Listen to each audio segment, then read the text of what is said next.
Mr. Chairman, we need immediate funding for DHS and the Coast Guard now, followed by the full funding of our '27 budget to ensure our ability to continue to deliver mission success and proven value for the American people today and into the future. If our distinguished history proves one thing, it's this: with a ready Coast Guard crew and the strong support of the American people, there is nothing we can't accomplish. Thank you, and I look forward to the questions. Thank you, Admiral. I appreciate those comments. And I know these comments are probably in the rest of them courtesy of OMB. We understand you're unfunded at the moment. We understand that we passed a bipartisan bill off the floor of this House 3 times to fund everybody. So if you would share with OMB that the fact that things went south when they hit the north side of the building, so when you say Congress, it's like this committee led the way in Homeland, passed it through the full committee, and passed it off the floor of this House with Democratic votes too. And so when we hear Congress do something, it's like, we'll do more. We'll make lemonade out of those lemons. But as a general proposition, it's like Congress needs to do something. It's like, yes, they do. And by the way, there's Congress with a capital C and there's Congress with a small c. And I'll let it go at that. Director Curran, things were great until I got a note from Roger Williams in Texas saying, hey, Sean Curran's a good friend of mine, blah, blah, blah, blah, blah. You know, please be nice to him in the hearing or whatever. And you need to know, I wish we had a little more private of a conversation than this one here. I told him, I said, listen, I think Curran was 14 karat gold until I got that note from you, Roger. And now the guy's, you know, I don't know if the tide's coming in or going out, but anyhow, if you would pass that on back to him that you were doing just fine until he got involved, that would be great. I hope you're not trying to buy any Chevys in the near future in Texas, right? Great. Hey, the floor is yours for your non-opening statement. Please proceed. Chairman Holliday, it's good to see you, sir, and the rest of the committee when they get in. I've hosted many of your colleagues at our training center, and I extend that invitation to you and your staff and your other members, sir. I think there's no better way to see what we do, what our men and women do each and every day, than being out there and seeing hands-on what they do at our training facility. I spent most of the last decade leading protective operations, but I've also been deeply involved in our investigative work. Protection and investigations go hand in hand. Both are vital to our mission. When I became director, one of my first briefings highlighted $2.3 billion in unfunded needs that have been brought before this committee in the past. And thanks to your support in the administration, we have received 2 supplemental injects in funding, including $1.2 billion through the One Big Beautiful Bill. We are grateful for that investment in our mission, but recent events have shown how unpredictable the world can be. Threats against our protectees are up, and our adversaries are getting smarter and using new technology. Just in the last 10 days, we have seen a significant uptick in threat cases. We're going to need more resources to keep pace. I've taken a hard look at what we need, listened to internal and external reviews, and compared our past requirements to today's threats. The President's budget is a good step forward, but there's still more to do. Last year, we conducted 7,182 protective visits, and we are on pace to exceed that this year. These numbers are astronomical. We've screened over 2.4 million people, which is more than double what we've done in previous years. Frankly, our workforce isn't big enough to keep up with those demands, but we're working to fix that. This budget includes $237 million to add 852 positions, helping us reach our goal of 2,000 new law enforcement personnel by the end of FY27. We're recruiting, hiring, and training with a purpose, using new methods like accelerated candidate hiring events to reduce time to hire without lowering our standards. The President's budget also sets aside almost $42 million for training, operations, and infrastructure, which nearly doubles our budget to maintain our aging infrastructure. However, our new recruits and officers are still training on the same firing ranges I used 24 years ago, with little change. It's unacceptable. To boost our training capacity by 250%, we need to upgrade our facilities. This is why I feel it's critical that you and your colleagues join us at our training facility, see it firsthand. There's a $23 million increase for overtime, but we know we cannot keep working our people at this current pace. Right-sizing the Secret Service will take ongoing effort and resources. We're also leading the way to detect, deter, and defeat drone threats by exploring and deploying new technologies such as kinetic solutions. Our personnel are also thoroughly investigating drone incursions and pursuing criminal prosecutions. The President's big budget includes $100 million for protective countermeasures, including areas like counter-COS. It also provides $140 million to start preparing for the Olympics and the 2028 presidential campaign, which will be our busiest year in history. Investigations are a critical part of our mission. Violent political rhetoric is up, and in fiscal year 25, our investigators handled over 12,000 protective intelligence cases. That's a 60% increase from the previous year.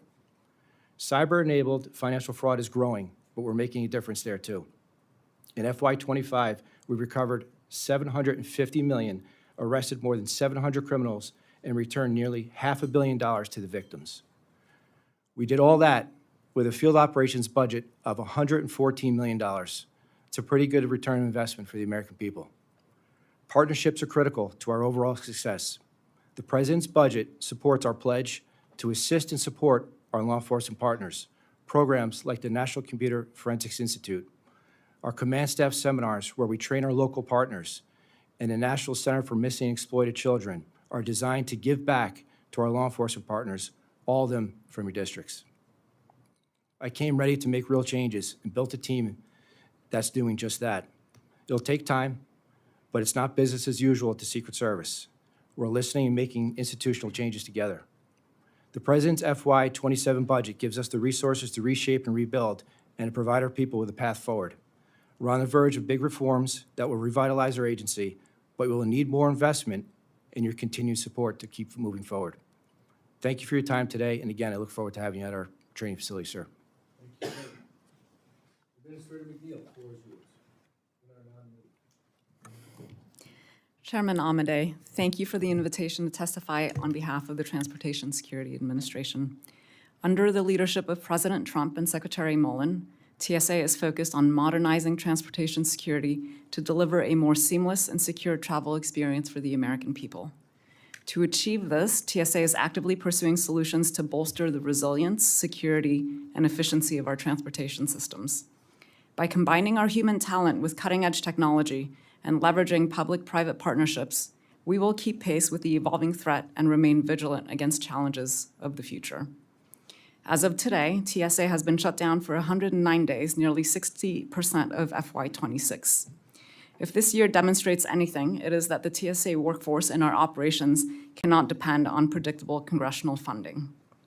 Thankfully, President Trump's FY27 budget takes decisive action to infuse TSA with the capital it needs and insulate our amazing workforce from the impacts and disruptions caused by lapses in appropriations. The President's budget requests funding to deploy state-of-the-art security screening technology to our airports, including checkpoint automation, identity verification, advanced 3D X-rays, next-generation imaging technology, and electronic security gates. This capital investment accelerates TSA's ability to modernize its checkpoints and deliver consistent and reliable operations for the traveling public. To deploy screening technology at pace, the agency not only needs to receive the increased funding requested in the budget, it needs the aviation security passenger fee money returned to it as well.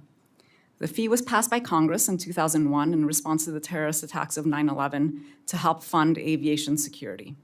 However, for well over a decade, Congress has diverted billions of dollars of this fee money away from TSA and used it to pay down the deficit.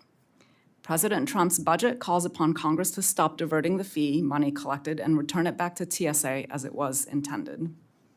Additionally, President Trump's FY27 budget underscores the administration's commitment to utilizing strategic public-private partnerships to drive innovation and maximize available resources to strengthen security while enhancing the overall passenger experience.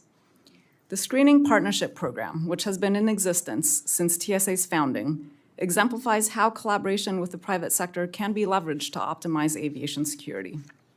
Under SPP, TSA enters into a contract with an approved private company to provide certified screeners to perform screening at commercial airports.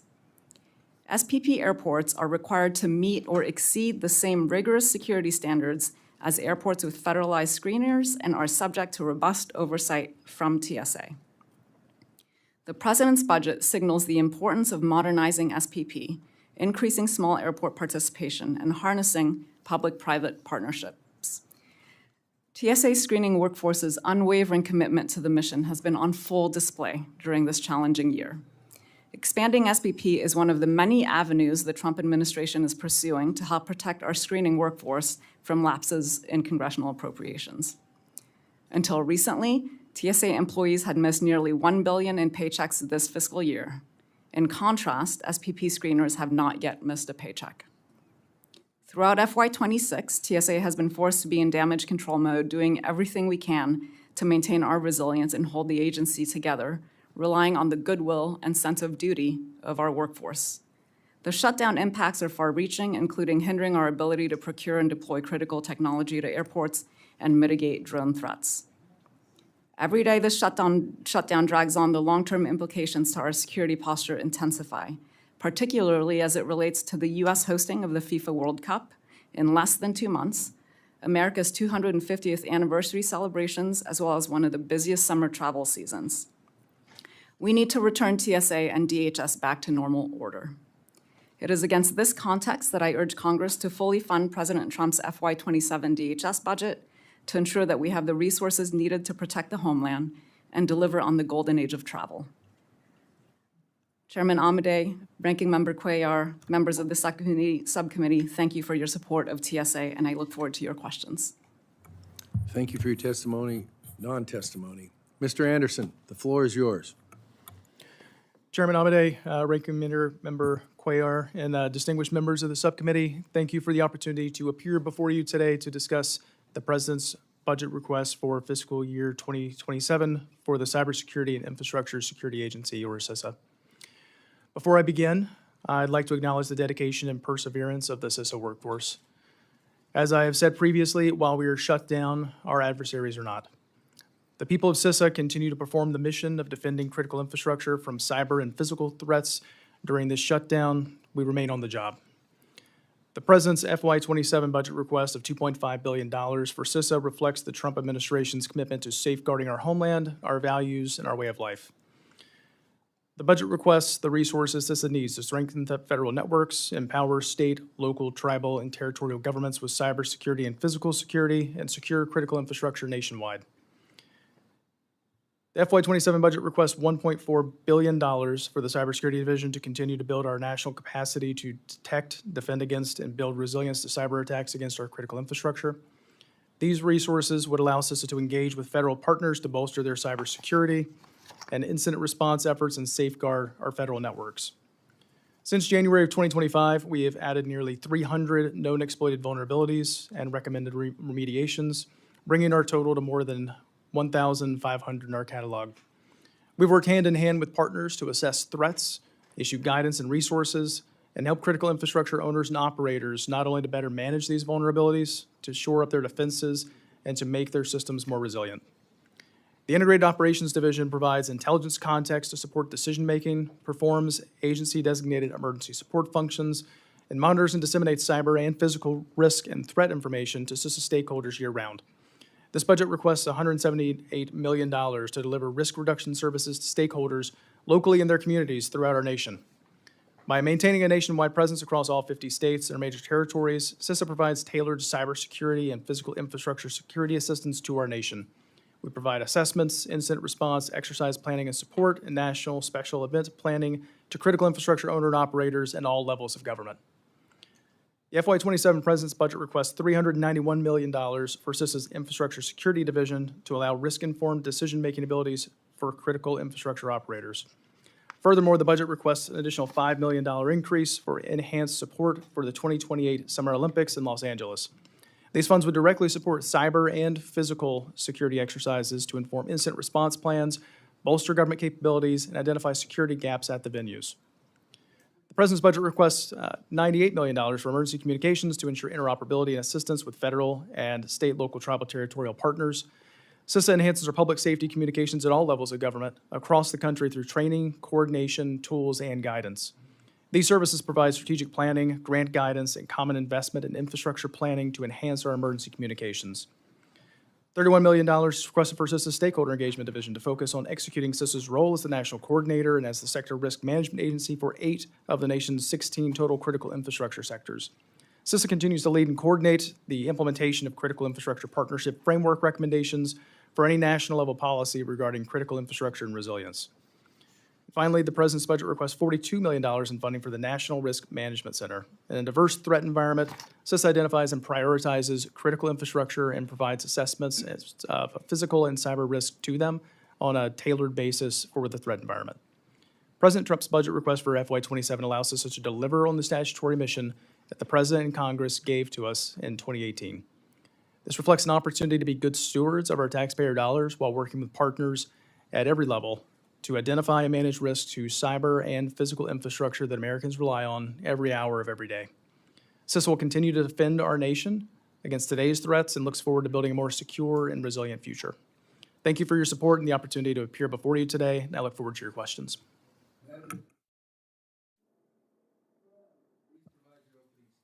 Thank you, sir. Chairman Amade, Ranking Member Cuellar, and members of the subcommittee, thank you for the opportunity to testify before you today on the fiscal year 2027 budget request for the Federal Emergency Management Agency. I am Karen Evans, currently serving as the senior official performing the duties of the administrator, and I look forward to our conversation today. FEMA is taking active steps to refine its focus and mission, and when it comes to disaster response, our guiding principle is clear. Local governments respond, states manage, and federal government supports.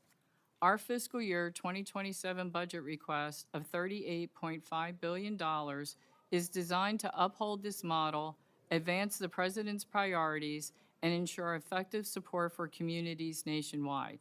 The FY27 budget request includes $28.4 billion for the Disaster Relief Fund, which will sustain ongoing recovery and hazard mitigation efforts for a range of disasters impacting dozens of states, including Hurricanes Helene and Maria, the Hawaii and California wildfires, and the most recent incidences such as the January winter storm and the recent typhoon in Alaska.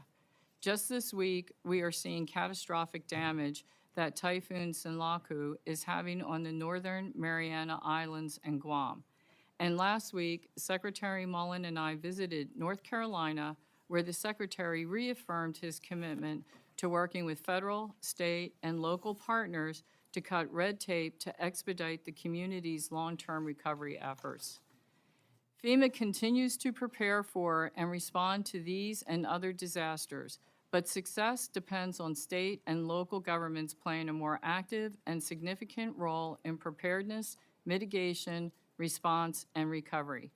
In addition to our disaster relief and recovery efforts, FEMA's FY27 budget includes non-disaster grant programs. Examples of these grants include Emergency Management Performance Grant and Assistance to Firefighters Grant, which provide critical resources to emergency management agencies and fire departments nationwide. Reflective of FEMA's realignment with its core mission, however, several of our non-disaster grant programs have received targeted reductions to funding levels compared to private years. FEMA strongly supports the President's budget and is committed to working with our partners to maximize the impact of available resources. Our FY27 budget request will reinforce our readiness and posture and support long-term planning and coordination with our state and local partners. FEMA's budget request is designed to meet both current and future challenges, ensuring that we are prepared to serve the American people and deepen our partnerships nationwide. However, DHS also needs funding in the here and now, and as the longest shutdown in history continues, it's critical that FEMA has the resources needed not only to support ongoing life-saving and life-sustaining operations, but also respond in the event of future catastrophic disasters. This is why I urge Congress to pass the DHS appropriations and end the current lapse.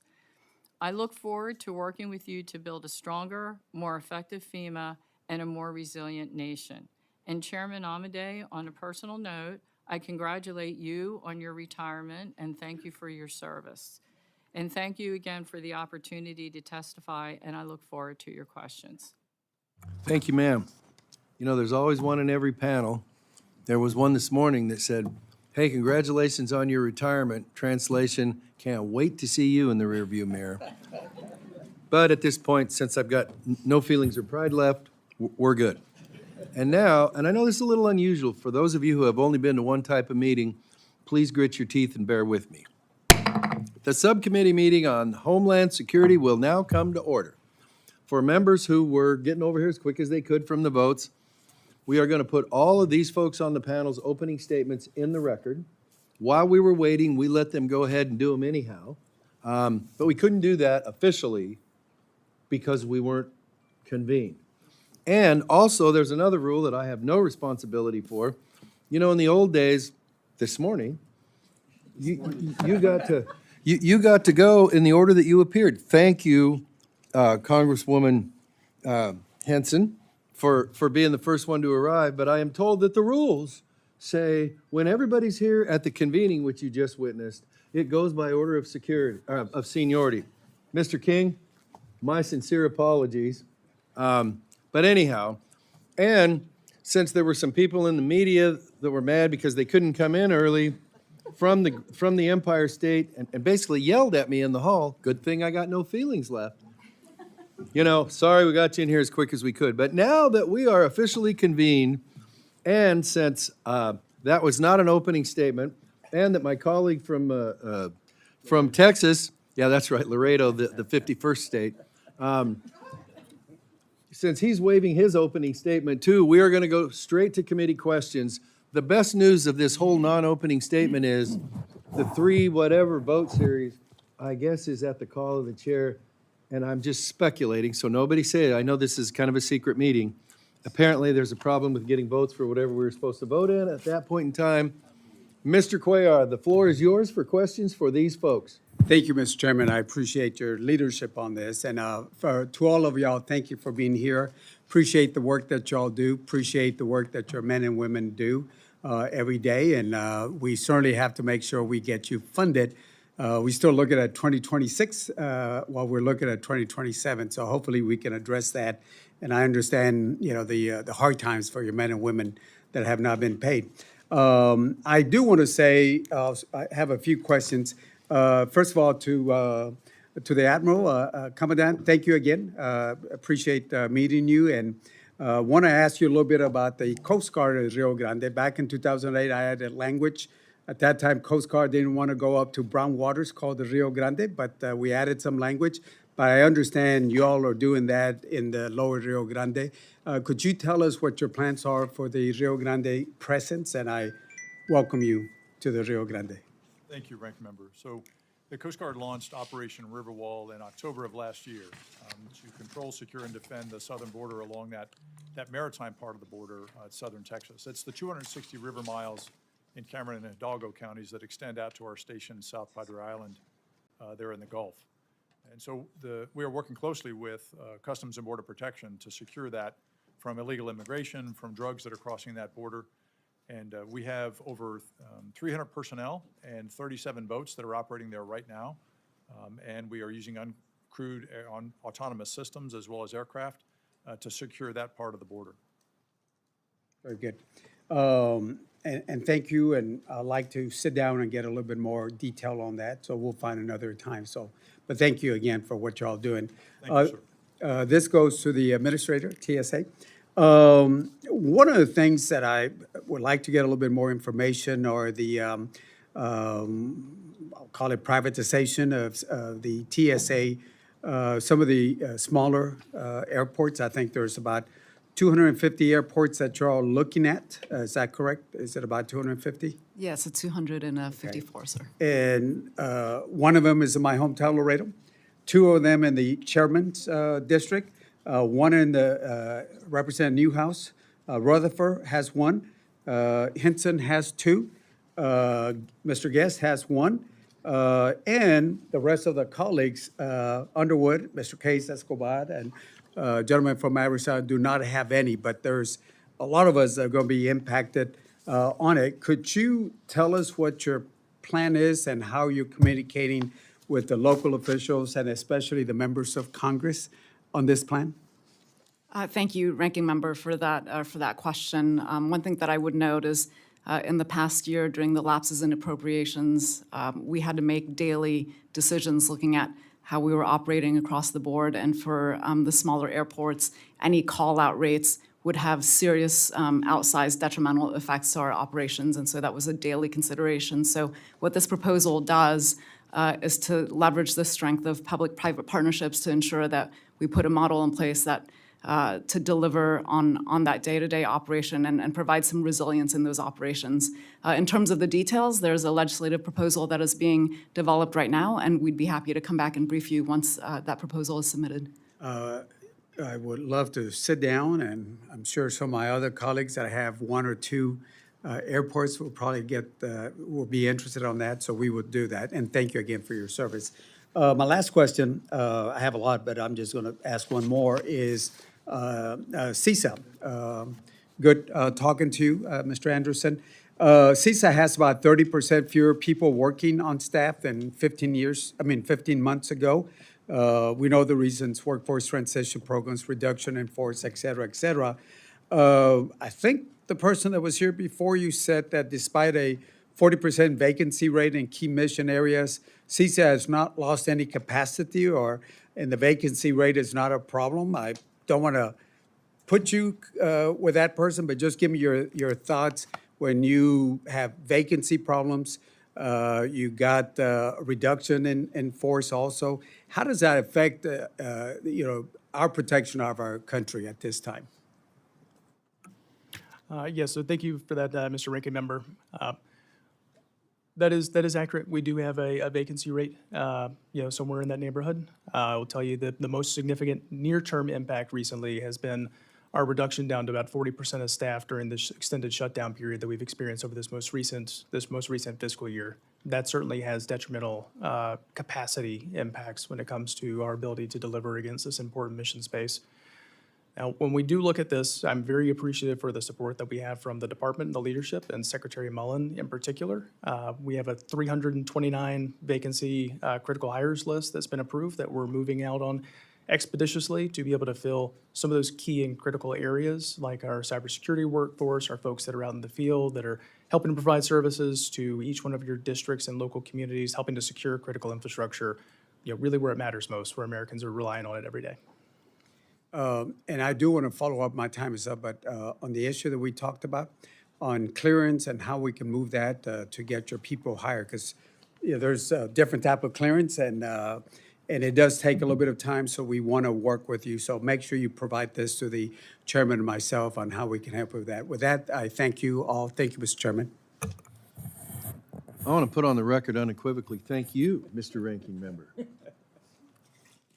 Mr. Rutherford, the floor is yours. Thank you, Mr. Chairman. I thank all of our witnesses for being here today. And I first want to begin with FEMA.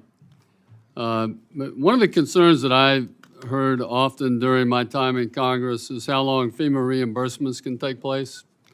And having experienced that in my own hometown of Jacksonville, Florida, one of the things driving these long reimbursement timelines is inconsistent documentation during disasters. We put together the National Incident Management System just for that, to kind of standardize all that, but we never created any tools to actually carry that out. And so now I think there's upwards of $11 billion that are in arrears, having been paid back out. A lot of those cities and counties and others that are going to be receiving those dollars are right now paying interest on loans because they had to do the work immediately.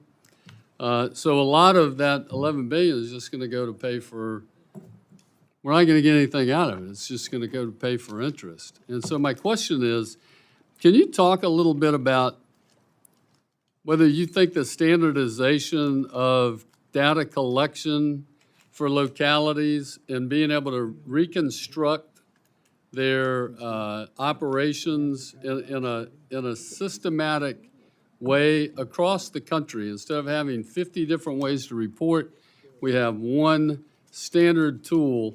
Can you talk about whether that would, you think that would help remove this backlog? So I appreciate that you're bringing up a really good point about data collection and improved processes that FEMA could do as we go forward. And these are some of the things that we're currently looking at now. And also, what we're also looking at, and Secretary Mullen brought this up, and we brought this up when we were in North Carolina, is the ability to be able to share information, not just within FEMA, but also with our other federal government partners, so that we can ease that data entry all the time for the communities, and that we can share that data among the federal agencies so that they only have to enter it once. We're intending, if everything goes right and we get our FY26 appropriations going forward, and we're not in a lapse, that we're going to try to run a pilot and have a pilot ready between us and HUD to do some of the things you're talking about, sir. Thank you. And I will add this too, that I think what the jurisdictions will find, we utilized eSponder during the Super Bowl 39 preparations that we ran in Jacksonville in 2006. That also helps not only in reconstructing your operations, but also making sure that your operations are executed in the proper manner, both sequentially, and so things don't get left out. So I think it's a win-win for FEMA and for the local jurisdictions that would be part of this. The other thing that I would like to bring up very quickly, Secret Service Director Coran, I know you have a tough year coming up, a couple tough years coming up actually, because as soon as we get through FIFA and some of these other events, we're going to have another presidential coming up.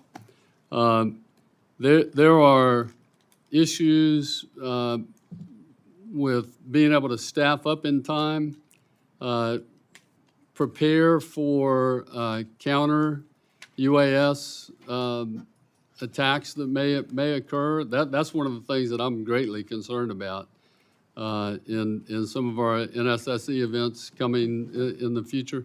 Can you talk a little bit about how this shutdown has actually hurt your preparation for being able to, requisition and prepare for these events? Yes, sir, and I appreciate the question. You're right. So for me, just coming off an operational role and having to deal with these systems personally, we've actually made some strides over the past year. There are some supply chain issues with getting these some of the equipment up to speed, but I will tell you that we are leading the way right now. We're spending just over $100 million over the past year and a half to get our technology up to date. We recognize, and certainly I do, knowing that FIFA is coming right up. 55 days away from the first match. Getting prepared for 28. That'll be our busiest year on calendar, with the Olympics, the Paralympics, the presidential campaign. 6 NSSEs in 1 year. I will tell you that we are doing things thinking outside the box. We've partnered with the DOW, and just after this meeting, I'll be heading to Florida to see the system that we moved into place in South Florida, partnering with the DOW. We're looking at kinetic solutions, something that we haven't done before, and something I've asked our technology department to lean into. So we are paving the way, but the supply chain has slowed things down, but we got in ahead of time, and we're able to buy a lot of those systems and get ahead of some of the stagnant purchases that are happening right now, but also helping our partners. I was just out in LA having meetings for the Olympics. We're having those meetings now. We are putting people into place, recognizing those big events are coming up, and I want to see the agents have lead time, unlike I did when I ran the 2016 presidential campaign, giving them almost 2 years to prepare for these large sites. I found out that LAPD, they are not ready for drone detection and mitigation, so we're helping to train them, and they're accepting that that training happily. We're bringing them to our training facility. We just brought a team in from New Jersey to help them. That'll be the last match of FIFA. I'm a New Jersey guy, so it's Giant Stadium to me, sir. But we are bringing our partners down to train them and to show them, proper mitigation and detection. Okay. Thank you very much, Director, and I yield back. Thank you, sir. Ms. Newhouse, the floor is Underwood. yours. Underwood. Either one, please proceed. Okay. Thank you so much, Mr. Chairman. At a time when extreme weather and disasters are becoming more frequent and more severe due to climate change, communities across the country rely on FEMA for help in their worst moments. But under the Trump administration, FEMA's workforce has been decimated, leaving too many Americans to fend for themselves as storms rage and waters rise. The frontline workers known as core employees are the first to respond to disasters. Under President Trump, FEMA has eliminated over 1,000 core employees. That's about 10% of the workforce. Emergency response experts are warning that these cuts will be devastating and will leave communities waiting hours, even days, just to reach someone for help during disasters. Some of the terminated workers say that they were actually in the field on hurricane relief deployments when they were fired. In fact, DHS and FEMA are currently being sued because these mass firings appear to violate a federal law passed after Hurricane Katrina to prevent more Americans from dying due to incompetence at the Department of Homeland Security. Ms. Evans, you and the DOJ attorney in the case have offered contradictory stories to the court about who authorized the findings. Under questioning, he was unable to provide an explanation for the discrepancy that did not involve you committing perjury. Ms. Evans, did you perjure yourself? I appreciate you asking the question and that you bring that up. I did not perjure myself during that testimony. Thank you. If you did not commit perjury, then hopefully you can clear this up. Who specifically authorized the termination of over 1,000 of FEMA's core employees? So the way that that process works is that they're term employees and they don't get renewed based on the work. And the process that we have in place is that the program office heads, as well as the field office supervisors, review the functions, and those functions come up, and the program office heads sign off on those. And then I then approve the final non-renewal of those core employees, and it's based on function and whether the work is still there for them to do. Okay. Is there a standardized length of time for that term? Right now, it depends on what we're doing because we're looking at it. We're looking at all the functions. Sorry, I'm sorry. You're saying that for the term employees, there's not a standardized term for their employment? What was given to us and what the term was, some of them have 2-year appointments. Yeah. Some of them had 3-year appointments. So I'm sorry, are you suggesting that they knew in advance what the term of their employment was? They sign, yes, ma'am, they sign a contract and Okay. they know what the process is and the way that the contract is done. There is a term end date and then there is a process where the work that they're working on and So, the function. Ms. gets Evans, reviewed. then are you saying that they were not fired, their contract expired? I'm saying that their functions and their work were reviewed and there was a determination made by the supervisor or the program office head that that work wasn't needed and therefore the contract wasn't renewed. Right, but that's not a term expiration. I just think that we have to be really clear here. And with this committee, and when we are looking at the number of FTEs that you all are requesting and the salaries to support their job functions, we have to be very clear. If these are term employees, that should be really straightforward for us to understand. And there seems to be some uncertainty, some lack of clarity in your testimony here and certainly in your disposition to the court.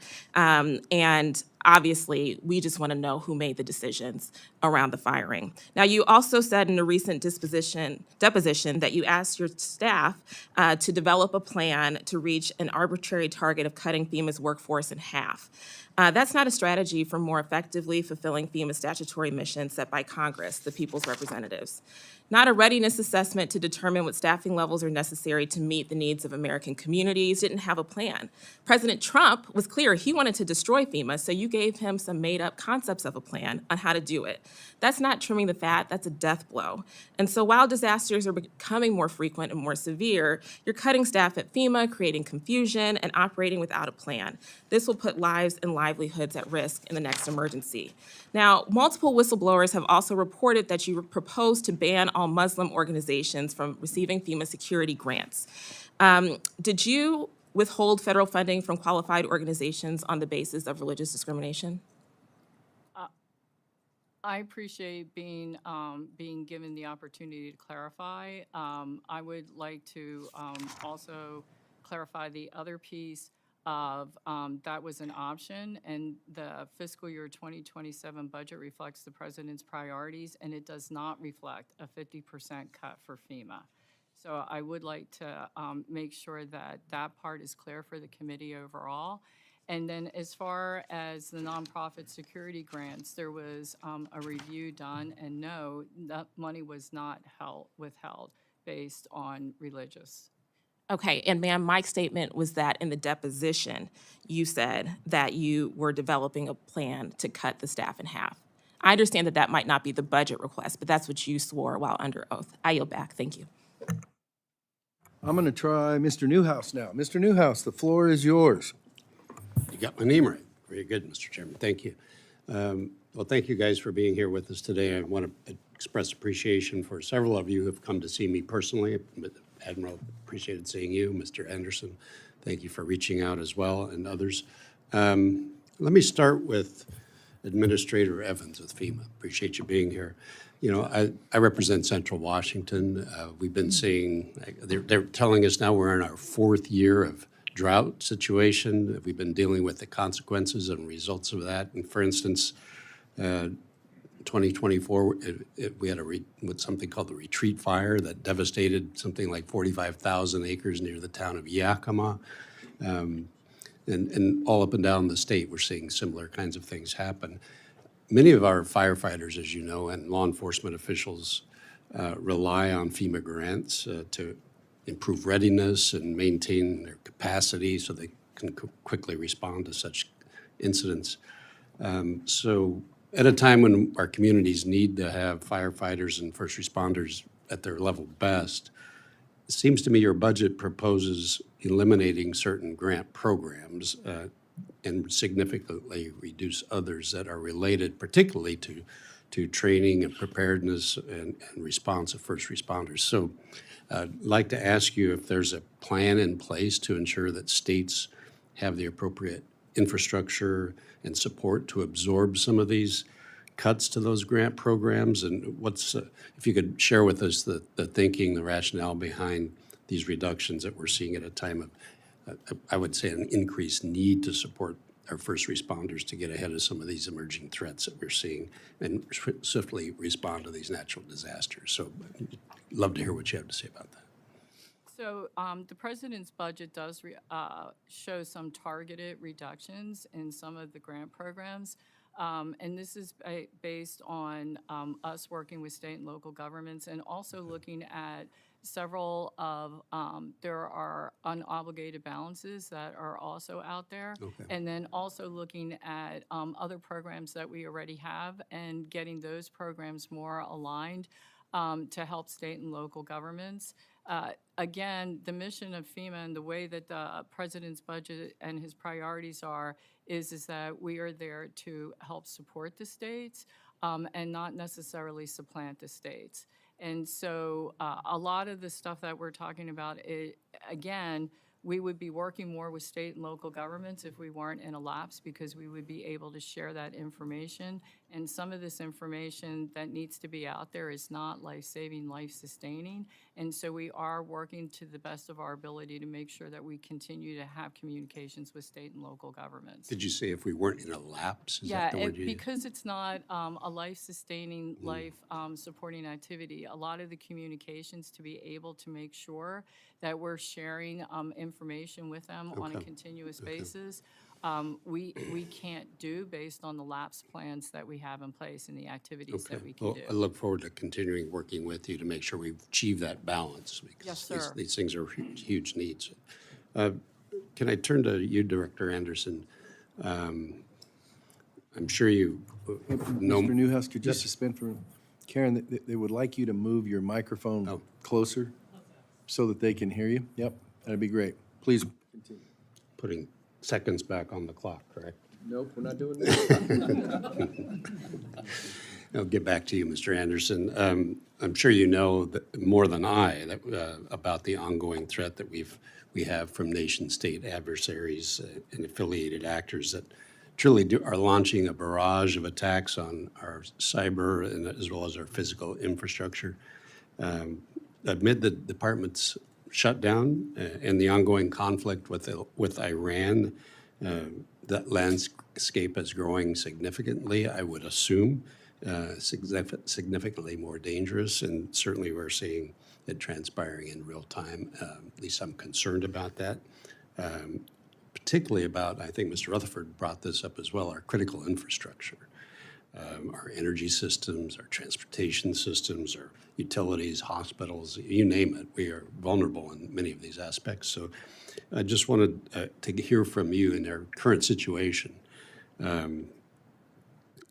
What is your capacity to deal with, to detect, to counter, to protect these items of particular importance to our country? Thank you very much, sir. I appreciate it. So given our current situation, I'll be honest with you and tell you it is more limited than I would like. More limited than we would like. More limited than I would like. And, during the course of the shutdown, again, we've had approximately 40% of our staff working at CISA. A lot of those preparatory activities within the environment, a lot of the outreach that we would typically be able to do, that's simply not possible or legally allowed during the period of a shutdown. We're doing everything that we can. Just last week, we released a joint cybersecurity advisory, specifically targeting some of the threat that we saw from Iranian threat actors, specific to programmable logic controllers, which has a particularly significant impact within the operational technology community, which supports that critical infrastructure. The conversation I have with my staff nearly every day is that the American people put special trust and confidence in CISA to be able to deliver cybersecurity and resilience for our nation's critical infrastructure. People panic a little bit if their computer doesn't work like it's supposed to at any given time. They panic a lot more when the lights won't come on and the water's not flowing the way that's supposed to. And I appreciate the support of this subcommittee as we continue to look to investing in the resilience of our nation's critical infrastructure. Thanks for being frank with us. That's what we need to hear. Thank you, Mr. Chairman. Mr. King, the floor is yours. Thank you very much, Chair Newhouse. Appreciate it. I guess the memo didn't get out that I'm renaming everybody on the committee today. And since there's some resistance to it, we'll try. Okay, Okay, reclaiming the my gentleman time. I from don't want Hawaii, to. Mr. Case, and your clock is restart as opposed to Mr., what was your name? Good. Ms. Evans, first of all, there's several good things to say about FEMA. From my perspective, my state's perspective, and I think from the perspectives of other places, including the CNMI and Guam, which of course are being hit very hard, and your folks are on the ground now, and so we wish them the very best. The Maui wildfires, tremendous tragedy for us. You guys did a really good job there and are still doing that job. We have obviously in Hawaii suffered some major disaster flooding in the last month with our Konolo storms, flooding estimated damage at about $1 billion plus and counting. Appreciate very much the approval of the emergency disaster declaration. Your FEMA people were on the ground during that disaster and immediately after that. So all good. And let's not muck up a good thing, which FEMA has been for a long, long time. And we've experienced that. And so we recognize that. And there's a sensitivity that we continue on in this same vein since we all will experience disasters at some point. So in that context, I just want to go back in the big picture to the Disaster Relief Fund. So am I understanding correctly that essentially you're down to about $1 billion in your major balance right now? You're going to run out at the end of the month? Right now, the balance is standing at $3.4 billion, sir. 3.4, but you're draining it right now. So is it correct that you would essentially exhaust it by the end of this month? Or you don't know, or you have a run rate on what's being expended out of it, or what? Well, and I appreciate being able to bring some clarity to what is happening on the DRF. Because we're in a lapse, it did drop by over $17 billion. And because we're in a lapse, what we have to really look at, and we're not quite there, but we're practicing the INF way of looking at life-sustaining, life-saving activities of what we're doing. And because of that lapse, we have the backload of reimbursements that we do need to make, but we have to prioritize that, just as you said. Right now, we have an active disaster happening in CNMI and in Guam, and we also have tornadoes that are happening within the, Central America. We have a bunch of different things, wildfires that are going on, and so I'm really encouraging, I guess, the other part of Congress too, sir, based on your comments, to pass our appropriations, our DHS appropriations overall, because it's not just FEMA that needs to respond. All my counterparts that are here, Coast Guard is Okay. there, all of us. Well, we all have that goal. We would like to pass that bill, and we would definitely like to get the DRF replenished. But if I just understand what you're saying to me correctly, what you're saying to me is your fund is getting drained down, it's dangerously low, and you are focusing on actual disaster assistance at the expense of reimbursements. So you're basically carrying the reimbursements for now. You're not reimbursing out. You're prioritizing your funding at this point. We're prioritizing the funding, but we're also prioritizing the reimbursements, because we know that the reimbursements are critical. All right. Going back to the communities, just as you mentioned, sir. Okay, so your FY27 budget request includes $28.4 billion for DRF. And just a basic factual question, is that in replacement for the hopefully soon to be passed FY26 DHS bill? Or is it in addition to that? Would you really need to be doing the job you need to do to take care of my state, to take care of the Western Pacific, to take care of their tornadoes? Would you need, are your projections that you would need both the $26.4 billion in FY26 and another 28.4? Is that what you're aiming for? Yes, sir, that is what we're aiming for, based on the assumptions that we have for our FY26, and then based on the assumptions and the amount of disasters that we are anticipating. Then the 27 budget does take it up to the $28.4 billion. Okay. Okay, thank you very much. I yield back. Thank you, Mr. Case, and also let Mr. King know we appreciated his participation as well. Ms. Henson, how am I doing on that name? You know? Thank you. Got it right, Mr. Chairman. Love Give that. me enough swings, eventually I'll foul one off. The floor is yours. Thank you, Mr. Chairman. Thank you to our witnesses for being here today. I'm going to get right to the questions. Director Anderson, I appreciated our conversation ahead of this hearing, and I want to kind of follow up on something that my colleague, Mr. Newhouse, touched on, and that is some of the cyber threats coming from our adversaries, and specifically from Iran. And a week ago, CISA issued the Notice of Iran-Affiliated Cyber Threats. So can you describe a little bit the threat landscape, what you can talk about, obviously out of a classified setting, what that threshold looks like from both the Iranian bad actors, China, and how CISA is working to mitigate some of those threats before they hit our critical domestic infrastructure?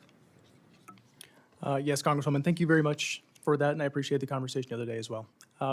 So we are continuing to monitor and build resilience within our critical infrastructure owner-operator community, as well as our federal.gov family and our state, local, tribal, territorial partners that we collectively engage with in elements of cyber resilience. Now, when we look at our nation-state level threat actors, our big four that are typically referenced across the board for national security threats are China, North Korea, Russia, Iran. Most recently, some of our focus on Iran has been on the opportunistic targeting that we see of unsecured devices that are internet accessible, whether it's these programmable logic controllers, like were referenced in our recent joint cybersecurity advisory. But the fact of the matter is our nation has a tremendous amount of both information technology and operational technology that's supporting our critical infrastructure that is open and internet accessible today and is unsecured and is not necessarily taking advantage of modern security practices or even just basic security practices like changing a default password. That is provided for an exceptionally soft target area for our adversaries to be able to target irrespective of which nation-state threat actor it is. We continue to see significant increases that are made and gains that are made by our adversaries within this space, and it continues to evolve every single week. So in the past, we've seen, the reports about Volt Typhoon and some of the Chinese interdictions into our critical infrastructure. Are you seeing similar attempts by the Iranians at this point? I can say we can see significant attempts. I would not say they've been successful. And again, when we look at them as a specific nation-state threat actor, they've been very opportunistically focused. Where we see unsecured devices that are internet accessible, it provides them with an opportunity to attempt to make connections to those devices. We've been engaged very proactively with our intelligence community partners and with our law enforcement partners to provide pre-victim notifications and victim notifications where appropriate, to be able to engage directly with those owner-operators, to be able to share that information with them, to help them to secure those devices. And thankfully, to date, with that partnership that we've built within this federal ecosystem to engage with those owners and operators, we haven't seen those impacts actually materialize, which I think is, at the end of the day, exactly what we want to be able to see for CISA performing this type of a mission for the American people. Well, your password should not be password, ! Right? I think we can all agree everybody needs to have a robust security system in place to stop those bad actors. Director Curran, I wanted to talk with you next. We know the Secret Service does incredible work, obviously, to protect our elected leaders, but it goes deep beyond that. And fraud, when you are tackling these unexcusable efforts, a growing problem, whether it's committed by a U.S. citizen or a foreign actor. As a member of the China Select Committee, I wanted to talk a little bit about fighting the Chinese transnational criminal organizations that you do. Again, they are trying to attack us on many of these platforms. Secret Service and DOJ in February seized $580 million from the scam center that had ties to China. So I want to say congratulations on that seizure. That's an incredible effort. So can you speak to the work that Cyber Task Fraud Force is doing and the threat landscape that you were seeing by those bad actors like the Chinese Communist Party? Yes, and thank you for the question. I will tell you, I started early, with my opening statement. Our partnerships with our local, state, and federal partners are critical to what we do, both on the protection side and on the investigative side. We cannot do it without them. I created recently an advanced threat interdiction unit that deals with those types of investigations, but they also cross over with our protection side. So they're always working hand in glove. That's why the investigative side of our agency is so important. Mm-hmm. It always leads to something, or usually leads to something when it comes to investigations. Well, that's almost, what, half $500 million we're talking about there. So is this something that's existing? How many of those scams would you say exist out there at any given time? Are you continuing to find things like this? We are. Even something as recent as this past United Nations General Assembly, we were able to detect SIM boxes that were located in and around the UN complex. That started off as a criminal investigation, but when you look at it, that has to deal with our protective mission.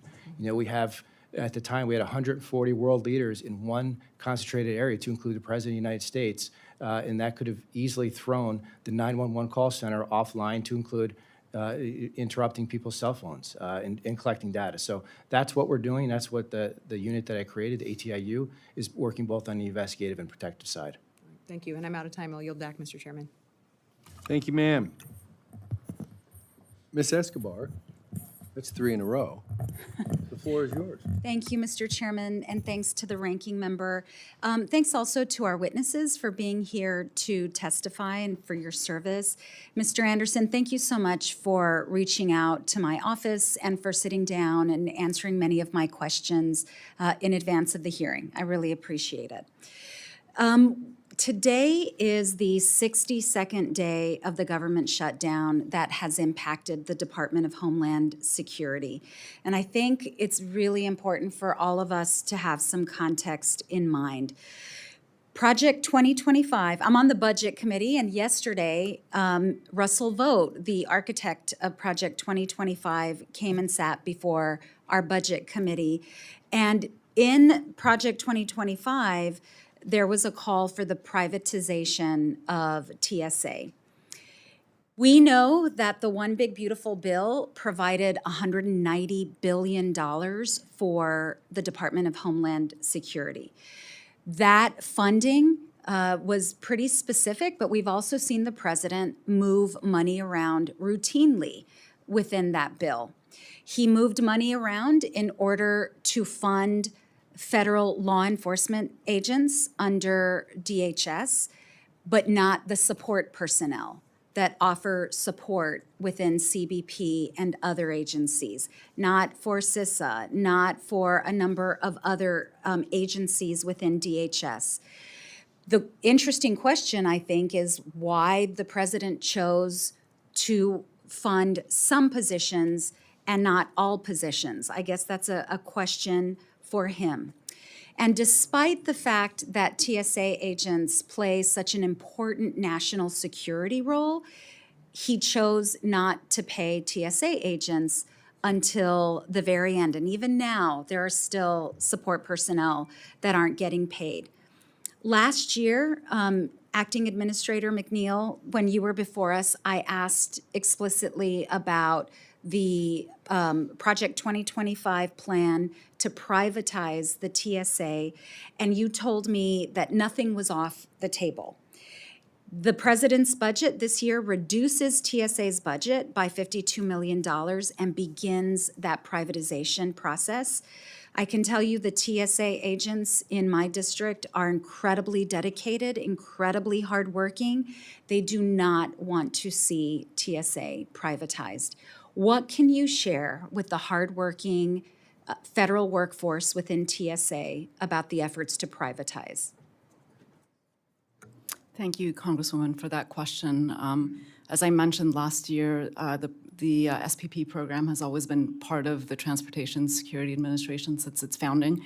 Today, we have 20 airports that operate under the SPP program. The president's budget looks to advance that public-private partnership and expand that to other airports. And what we saw over the course of the multiple shutdowns this year is that as call-out rates went up, the longer the shutdown went on, we had to put on the table very real considerations as to how we were going to continue operating across the 440 airports across the nation. And every day we had to make calls on whether or not there would be call-out rates at a level where we might not be able to operate certain airports and checkpoints. And that is particularly acute for smaller airports that have 1 to 2 lanes in many instances, where a call-out of just a few people would force us to have to shut down that operation. Now, in comparison— I'm running out of time, ma'am. Can you give me specifics about the privatization plan? Yes, and I mentioned to Ranking Member Cuellar that a legislative proposal is being developed, and once that's submitted, we're happy to come in and brief you on it. Okay, so there's nothing you can share right now about the proposal that y'all are working on? I mean, the president's proposal looks at Category 3 and 4 airports. Okay. Well, I appreciate that. I think it's important to point out to everyone that on our side of the aisle, we asked our colleagues to fund everything but what the president chose to fund with the so-called One Big Beautiful Bill. The Senate passed that bipartisan compromise. I think many of us were ready to vote on that bipartisan compromise on our side of the aisle. No one likes shutdowns, and I look forward to reviewing the privatization plans very closly. I'm out of time. Thank you, Mr. Chairman. I yield back. Thank you, ma'am. Mr. Guest, the floor is yours. Thank you, Mr. Chairman. To our witnesses, thank you for being here. It is frustrating that we are here talking about FY27 budget when we are now 6 months into an FY26 budget process, and Congress has still not been able to resolve that. That is not your problem. And I will tell you that our ranking member and our chairman have worked diligently to try to see that we could find a compromise that would fund your agency. And so I apologize that your departments have been held hostage by the political process. It's not what you deserve. We deserve to fund your agencies. We deserve to pay the men and women who place themselves in harm's way to protect us and keep us safe. And even though many of your departments have not been funded or were not funded until the president's executive order, they continue to show up at work. They continue to do their job, and they continue to protect their fellow Americans. Director Anderson, I want to thank you and your agency. During the shutdown, there was a cyber attack at the University of Mississippi Medical Center, our largest research and critical care hospital in our state.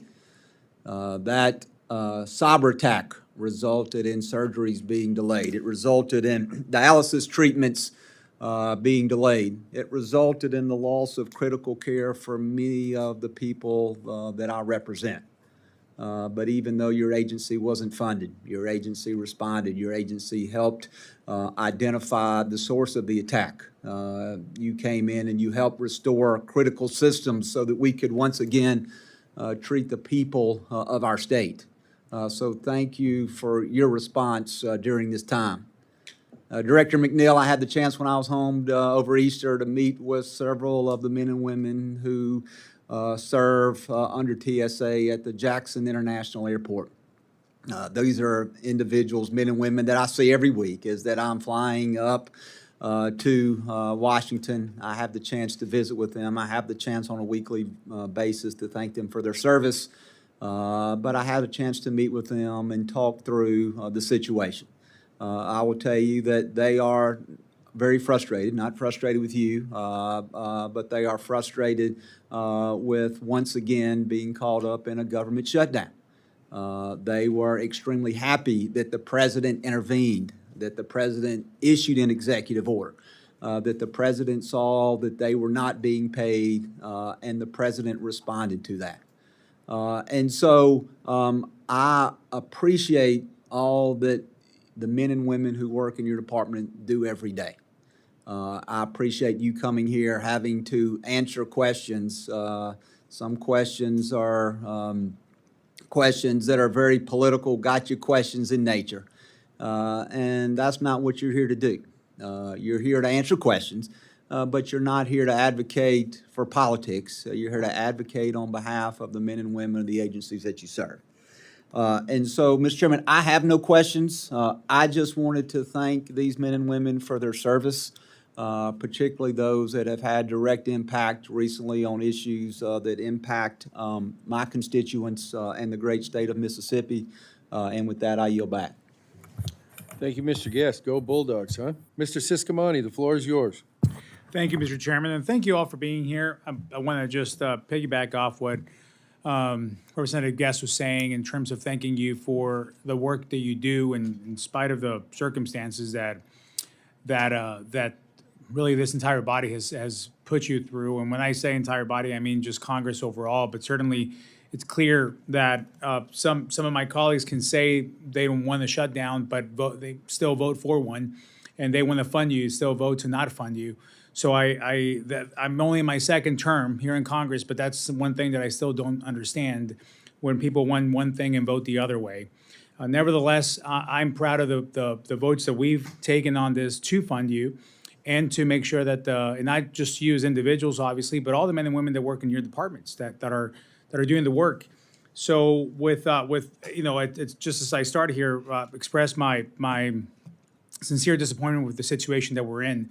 We have even proposed CR to go back to that and be able to pass that, and still able to pass it out of the House with minimal support from the other side, but yet it was bipartisan, and then the Senate not being able to do anything with that is very disappointing, and not a reflection of where the people want us to be and do. So let me jump in here real quick. Administrator McNeil, last time you were here, we talked a little bit about this, but you had a gentleman named Jonathan from my district. I saw him at the airport on the way here.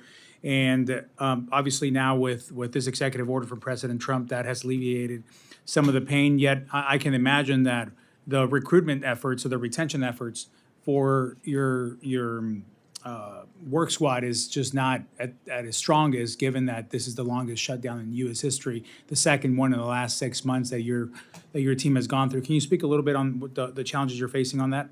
Absolutely. Thank you for that question, Congressman. So, what we saw in the shutdown from October and November is an attrition rate that was 25% over that same period the time before. And where we are today is we're eking up right against that trend. And the longer the shutdown goes, the more unpredictable it's going to be for us to see, to assess whether or not we're going to have a spike in attrition. This is unprecedented, right? So we've never been in this situation before. And we are less than 2 months away from the FIFA World Cup. It takes us 4 to 6 months to train up a new officer. And so with any spikes in attrition, it's going to put us in a pretty difficult situation come the summer. You know, we know that well in Arizona, that not this year, but we're used to hosting Super Bowls, Final Four tournaments, and that those are high impact on what you're facing there. So I'll jump over here on Administrator Evans. On FEMA, we have wildfire season approaching in Arizona. That is very concerning to me. And the disaster relief fund sitting at roughly $3.36 billion due to the lapse in appropriations. Once FY26 funding is enacted, do you anticipate needing supplemental resources on top of that? And what are your project obligations through the end of the fiscal year? If the FY26 appropriations goes through, we do not anticipate that we would need a supplemental based on the assumptions that we have right now for the calculations and also the backlog, because there is a lot of recovery that we're also doing, and which adds to how those assumptions and those calculations have been done. If it's a CR, we would have to go back and then also look at the assumptions at that point and look at the CR levels that we would get. But right now, sir, as you point out, we're at $3.4 billion.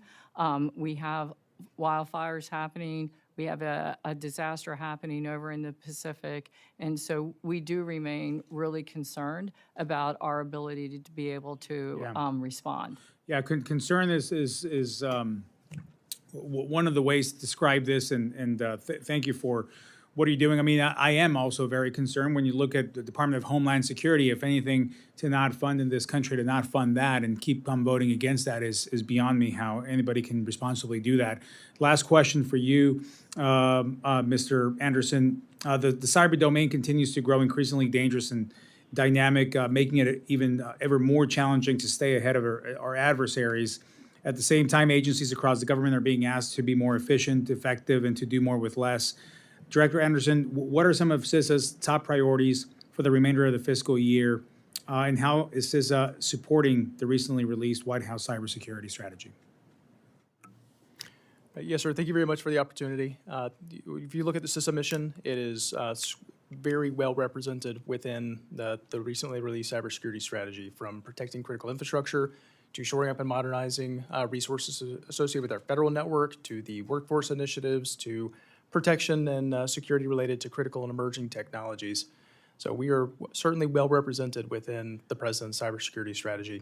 As we continue to go through the remainder of this year, our focus areas are going to be continuing to build up and shore up our resilience on the federal infrastructure, our .gov infrastructure, our partnership with state and locals, the risk reduction measures that we're trying to take with critical infrastructure, in particular with a focus on where we can see the most significant risk reduction impact on those areas that impact national security, defense critical infrastructure, public health and safety, and continuity of our nation's economy.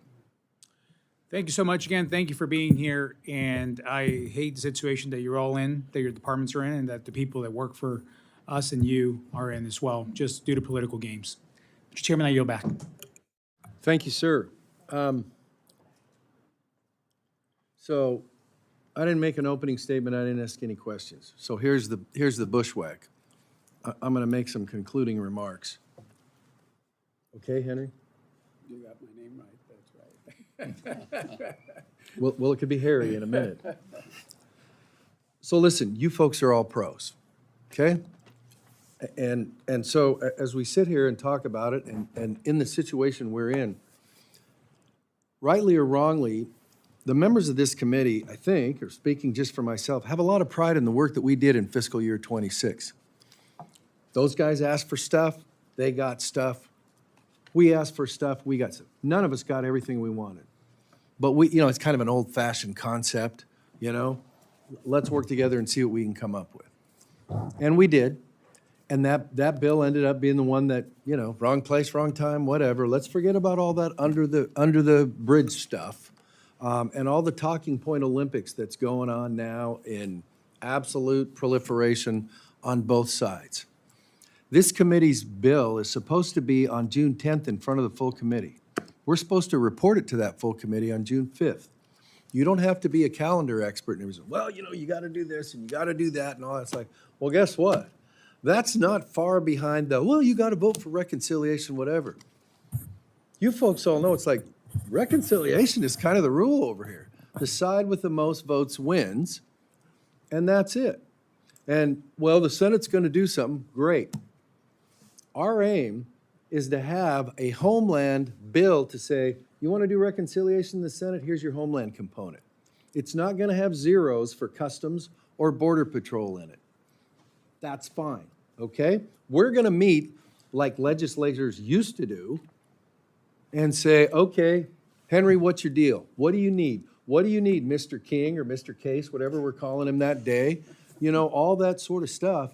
And come up with a bill that's like we can defend in front of our own Appropriations Committee and say, here you go. You want to do something on a partisan basis? Here's the work of Republicans in the Senate. And listen, we might get carried out on our shields, but we're not going to not get in the game on that. We learned a few things from the last time, and one of them is, boy, I sure hope everything goes well outside the room. We're either going to get carried out on our shield, or we're going to go, here you go. You want to put it on a partisan vote in front of the Senate? This is the work of the Homeland Subcommittee, Democrats and Republicans. Why am I telling you that? I'm not telling you that so it's like some, I'm telling you that because, first of all, we asked the folks in the morning, if we ask for something, we want an answer in 48 hours. And you're like, hey, I got a full-time job doing, I can't babysit you guys. And it's like, if you got the answer, give it to us. If in 48 hours you're saying, hey, here's where I'm at, here's when I can give you the answer, but do not do crickets, please. Be the pros that I know you are. Because, and I'm not telling like, hey, that'd be nice to have and we want to be tough folks. I'm telling you that because we're marking it up on the 5th, which is not that far away, and the 10th. And by the way, if they're looking for a proposal that's not, no offense to my colleagues at the north end of the building, and I know Congresswoman Henson, you aspire to that, and maybe you can give them some of your, you know, whatever. But anyhow, yeah, she yields back her time.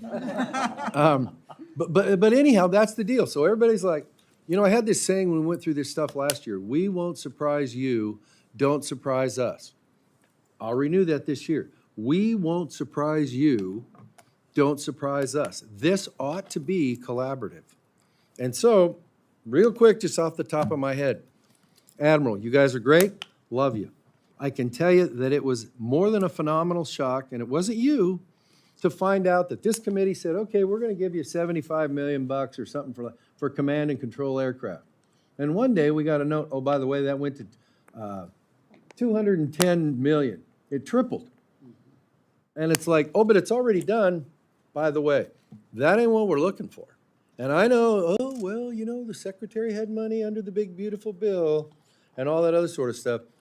Even if you're like, hey, you're not going to like this, here's, we don't need any more of that. I can tell you that for the Secret Service, it's like we want to know that you're doing great things with the unmanned stuff, and we want to know you guys are doing great things and have solved problems with who's talking to who on the same net. And you know the problems I'm talking about. And that's not because it's going to make a great sex and violence ad. It's we're trying to do the blue-collar work for the agencies that have come up. We want to know the suggestion for, because like, well, just turn it over and do it for 3 years. Really?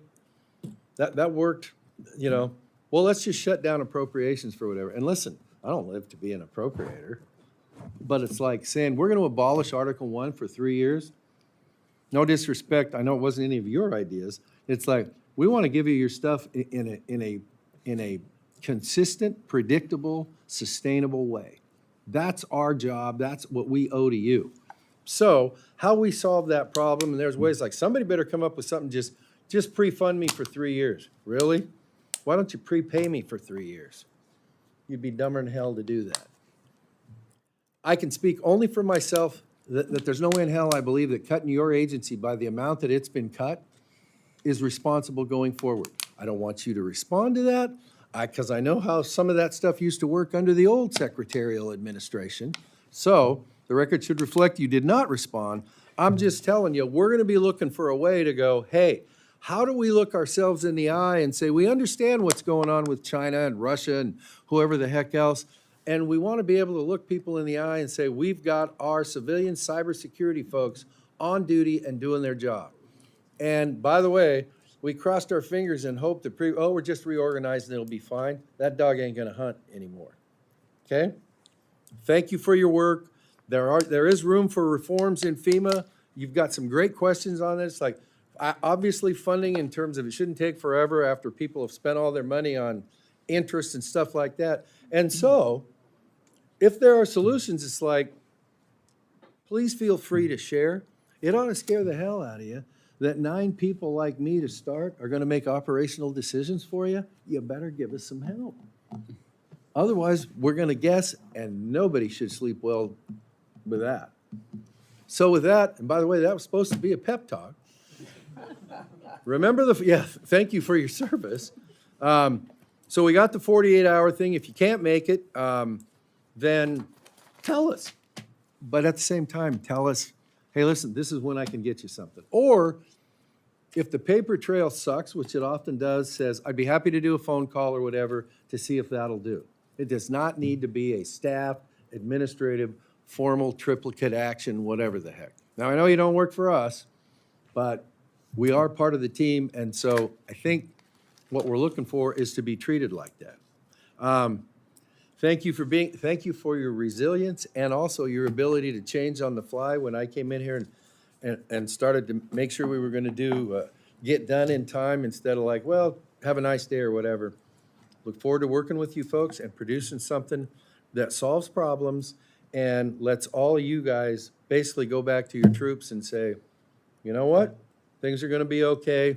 We got some stuff going, and also give you something, hopefully, that all the political geniuses outside of this room can go, oh, well, if it funds them, and we got some people that'll vote for it, then let's all go over and be bullies to the Senate and tell them to get off their keisters and go for it. We're adjourned.